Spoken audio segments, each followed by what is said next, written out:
Bonjour à tous, soyez les bienvenus sur Monaco Info. Voici les titres de votre première édition de la semaine.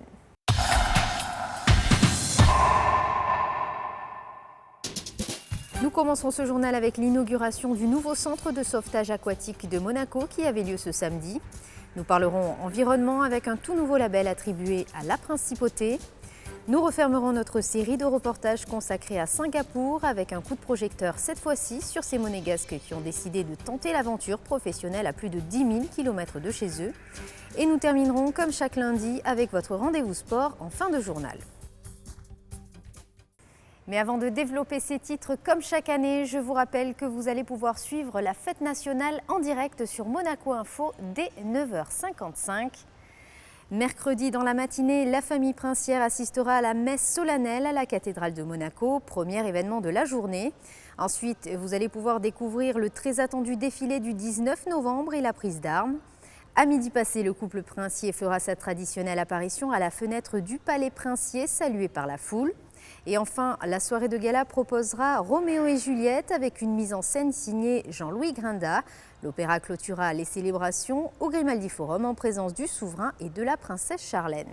Et en marge de la fête nationale, la Croix-Rouge monégasque organisait ce lundi sa traditionnelle distribution de colis. Vous le voyez sur ces images, le souverain et la princesse Stéphanie s'étaient rendus pour l'occasion au siège de l'association. La force publique, quant à elle, a été décorée par le ministre d'État. Les membres de la compagnie des carabiniers, des sapeurs-pompiers et de la sûreté publique se sont réunis ce lundi au Grimaldi Forum. Le ministre d'État Michel Roger a ainsi procédé à la remise des médailles de vermeil, d'argent et de bronze. Le souverain s'est ensuite rendu à la traditionnelle remise des médailles de l'éducation physique et des sports aux côtés de Michel Roger, le ministre d'État. Comme à chaque fois, la cérémonie s'est déroulée au ministère d'État. Chef de poste en rallye à l'Automobile Club de Monaco. Et enfin, le souverain a remis des médailles d'honneur aux bénévoles de la Principauté, l'occasion de mettre en avant les personnes qui œuvrent au travers de différentes associations humanitaires. Avant de refermer ce chapitre fête nationale, sachez qu'à l'occasion de cette journée de célébration, les monégasques sont invités à pavoiser leurs balcons afin que dans tous les quartiers de la Principauté flottent les couleurs du pays. Et c'est au Larvoto que nous ouvrons ce journal. Ce samedi était présenté le nouveau centre de sauvetage aquatique de Monaco. Malgré la pluie, les parents avaient répondu présent afin de découvrir ce nouveau centre qui accueille notamment les élèves de 5e de la Principauté. Un reportage d'Alexandra Pani. Le centre de sauvetage aquatique de Monaco vient d'ouvrir ses portes sur la plage du Larvoto avec le soutien de la Fondation Princesse Charlène. Cet espace entièrement remodelé est aujourd'hui composé d'une salle de cours pouvant accueillir 35 élèves, une infirmerie et une salle d'entraînement. L'autre partie rassemble quant à elle des vestiaires et une zone de stockage qui permet d'entreposer entre autres les 35 planches d'entraînement, les rescue boards ou encore les défibrillateurs et mannequins de massage cardiaque. C'est une association.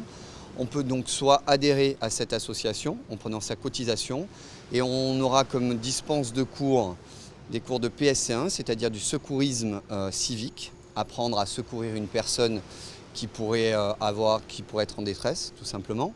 Du sauvetage aquatique, en utilisant des planches, comme vous avez pu voir ce matin, en utilisant des bouées tubes, en nageant vite dans la mer, en courant vite sur la plage. L'objectif étant d'imaginer que si une personne était en détresse en mer, il faut être capable de lui porter assistance. Et tous les domaines du secourisme et du sauvetage, dans les domaines de la natation, de la course et de la plongée. Donc à ce titre, on fait aussi de la formation de sauvetage, ce qu'on appelle les réactions à intervention face à un accident d'apnée, réactions à intervention face à un accident de plongée.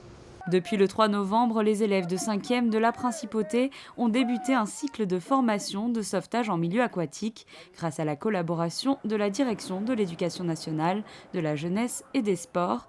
L'objectif, permettre aux plus jeunes d'être autonomes et prévenir les nombreux accidents dus aux noyades.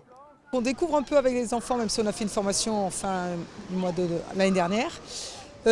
Pour l'instant, c'est très intéressant à tout point de vue, aussi bien au niveau physique, même cardiaque. Les enfants sont très fatigués après ces séances. Et puis en plus, ils découvrent une activité qui peut être plutôt intéressante au niveau tous les jours, société tous les jours. Donc pour les enfants, ce qui est intéressant, c'est qu'ils ils se rendent compte que cette activité peut leur servir. Et parfois, c'est un peu la difficulté qu'on a en sport à leur faire passer. Pourquoi on fait ça, pourquoi on fait ci. Là, au moins, ils savent pourquoi ils sont ici. Les élèves viennent donc de débuter ce cycle de 7 semaines et semblent séduits par l'opération. Ce qui est amusant, c'est que déjà on est dans l'eau et aussi c'est important de sauver les gens et tout, donc c'est assez amusant. Et alors qu'est-ce que tu as appris de beau ? À tenir debout sur une planche, à courir assez vite et à nager dans l'eau avec la planche. C'est bien, on apprend à sauver et ça va, c'est cool. Qu'est-ce qui te plaît le plus là ? Utiliser les nipperboards et sauver des victimes. Le CSAM souhaite également toucher un public plus large afin de former dès le plus jeune âge des nageurs sauveteurs en mer, des surveillants de baignade ou tout simplement des personnes à même de réagir en situation critique. Au cœur de ce programme, des enseignants spécialisés encadrent les enfants et les adultes tout au long de l'année et dans le cadre de stages organisés au cours de vacances scolaires et pendant la période estivale de juin à septembre. Comme vous avez pu le voir, ce centre s'inscrit dans le programme de la Fondation Princesse Charlène afin de lutter contre les noyades par l'apprentissage de la natation et du sauvetage aquatique. Je vous propose d'écouter son secrétaire général, Agnès Falco. La fondation, dont la mission principale est de sauver des vies d'enfants de la noyade, a vu le jour il y a effectivement 2 ans. En 2 ans, la princesse ainsi que toute l'équipe travaillaient d'arrache-pied afin que 40 000 enfants dans plus de 15 pays au monde soient sensibilisés au danger de l'eau ou reçoivent des cours de natation. 40 000 enfants, c'est un chiffre très significatif dans notre lutte contre la noyade, quand on sait que l'OMS parle de 400 enfants qui meurent tous les jours parce qu'ils ne savent pas nager. À côté de ça, on a distribué une quarantaine de rescue boards. Vous savez, ce sont ces planches que les sauveteurs utilisent pour aider les enfants ou les adultes dans l'eau. On a aussi formé des sauveteurs et toute une nouvelle génération d'entre eux. Et c'est pour ça qu'on est très heureux aujourd'hui d'ouvrir ce centre de secours à Monaco qui fait le lien avec toutes ces actions sur le sol monégasque. Il est le fruit d'un travail vraiment parfait de coopération entre le gouvernement princier, la Fondation Princesse Charlène de notre côté et notre ambassadeur Pierre Frola qui est à l'initiative de ce magnifique projet. Un label, European Energy Award, a été remis à la Principauté ce vendredi soir à l'hôtel Novotel. Alors que signifie-t-il et comment Monaco s'est engagé dans cette procédure? Élément de réponse avec Christina Thomel. Le plan énergie-climat constitue un acte politique majeur qui invite les forces d'un territoire à travailler ensemble, à formaliser et à s'approprier un nouveau mode de développement durable et démocratique. Décerné à la suite d'un audit international sur la base d'un état des lieux et d'un programme d'action échelonné sur 4 ans relatif à la politique énergétique et climatique de la Principauté, la plus-value de cette démarche est plurielle. Les principaux objectifs du plan énergie-climat, c'est réduire de 30% les émissions de gaz à effet de serre à l'horizon 2020 par rapport à 1990. C'est améliorer de 20% l'efficacité énergétique et c'est consommer 20% d'énergie en énergie renouvelable par rapport à l'énergie globale qui est consommée sur la Principauté. Le plan énergie-climat est donc un projet de développement durable dont la finalité est la lutte contre le changement climatique et l'adaptation du territoire. Le résultat visé est un territoire adapté aux bénéfices de sa population et de ses activités. C'est une procédure qui a débuté en 2003 par un audit sur la demande d'énergie et sur le développement des énergies renouvelables. C'est une procédure qui a été lancée par Son Altesse Sérénissime le Prince Abel II en 2010. Et c'est une procédure qui a mis tous les services de l'État, et je les remercie, qui se sont associés donc à l'obtention de ce label. Au cours de cette soirée vendredi, d'autres villes certifiées d'Allemagne, d'Autriche, de Suisse, d'Italie et de France se sont vues également décerner des labels.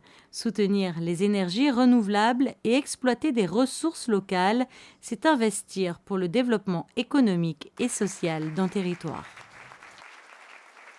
Prenons à présent la direction de Singapour. Émilie Rousseau et Sylvain Péroumal sont allés à la rencontre de ces Monégasques qui ont décidé de tenter l'aventure professionnelle à plus de 10 000 km de chez eux.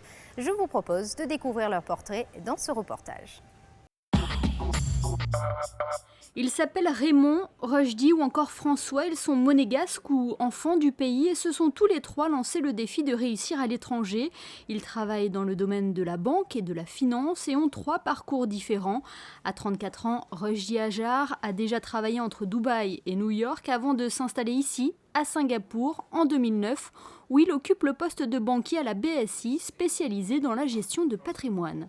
Je n'ai pas tellement réfléchi. Pourquoi ? Parce que mon objectif était de venir ici, apprendre de cette région où j'étais très curieux, et pour revenir et partager ce que j'avais appris ici, mais j'y suis toujours. En s'installant à Singapour, Rushdie Ajar a pu constater de nombreuses similitudes entre la principauté et cette cité-État d'Asie du Sud-Est. Il y a pas mal de points en commun, comme la sécurité, aussi la propreté, mais un des points les plus importants, c'est le respect de la diversité des ethnies. On parle différentes langues, les religions se côtoient. C'est un peu ce qu'on retrouve aussi en principauté à Monaco. Avoir un monégasque dans son entreprise, cela ne passe pas inaperçu. Raymond Franzi a pu le constater. Ce monégasque de 40 ans, père de 3 enfants, a gravi peu à peu les échelons. Il officie pour la Deutsche Bank et gère désormais une équipe de 120 personnes dispersées sur 12 pays en Asie. C'est un sujet qui est assez porteur et qui dégage pas mal de situations intéressantes avec les clients, et ça détend l'atmosphère en fait. Et les gens sont plutôt intéressés de savoir qu'est-ce qu'est Monaco, combien de personnes y habitent, est-ce que c'est grand, est-ce que c'est petit. Beaucoup de gens pensent que ils ne comprennent pas en fait, parce que quand je leur dis que c'est beaucoup plus petit que Singapour, ils n'arrivent pas à imaginer, parce que pour eux déjà Singapour c'était le plus petit qui puisse être. François Dota, lui, est arrivé il y a 10 ans à Singapour. Il y a rejoint ses 2 associés pour créer Eurofin Asia. Depuis, la société financière a bien prospéré. Elle emploie près de 40 personnes et est présente dans plusieurs pays tels que la Suisse, Dubaï ou encore l'Afrique du Sud. C'était une suite logique de ce que je voulais faire, c'est-à-dire travailler à l'étranger et si possible dans une structure entrepreneuriale qui me convient bien d'un point de vue professionnel et personnel. Et ensuite, je suis très content que mes compatriotes Ray Franzi et Rushdie Ajar soient venus me rejoindre, et j'espère qu'il y en aura d'autres. Un petit réseau d'expatriés monégasques s'est d'ailleurs mis en place. Les 3 amis se retrouvent souvent en famille et gardent des contacts réguliers avec la principauté. Même si ça fait des années qu'on n'est plus à Monaco, on reste monégasque et attaché à la région. Moi-même, bien sûr, j'ai toute ma famille à Monaco. Et c'est important pour moi de bien représenter Monaco, où que je sois. En ce qui concerne le suivi, je ne suis pas tellement les affaires locales à Monaco, mais je suis surtout le football. Et je suis l'AS Monaco. Je regarde tous les matchs en direct à 3 h du matin. Et on a la chance qu'ils passent en direct sur les chaînes singapouriennes. Avec Raymond, on a des passions communes.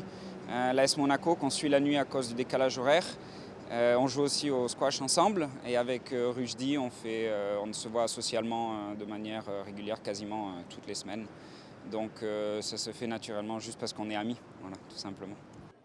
Même à 10 000 km, Monaco a toujours une place importante dans le cœur de ces 3 hommes qui ont décidé de faire carrière à l'étranger. Si un retour en principauté n'est pas prévu dans l'immédiat, ils continuent de s'épanouir aussi bien professionnellement que personnellement dans un pays qui a de nombreux points communs avec Monaco. Et comme à chaque fois avant de refermer cette édition, faisons un point météo. Mardi, éloignement du risque d'averse, un vent d'ouest et des températures qui iront de 10 à 15 degrés. Mercredi, un temps très sec et largement ensoleillé avec un mercure pratiquement identique à la veille. Jeudi, belle journée, peu de vent avec des températures qui oscilleront de 12 à 17 degrés. Et enfin, vendredi, un ciel toujours assez ensoleillé malgré quelques nuages dans la matinée avec une maximale de 18 degrés. C'est la fin de cette édition, merci de l'avoir suivi. À présent, comme chaque lundi, retrouvez votre rendez-vous sport présenté par Frédéric Elion. Très bonne semaine à tous sur Monaco Info.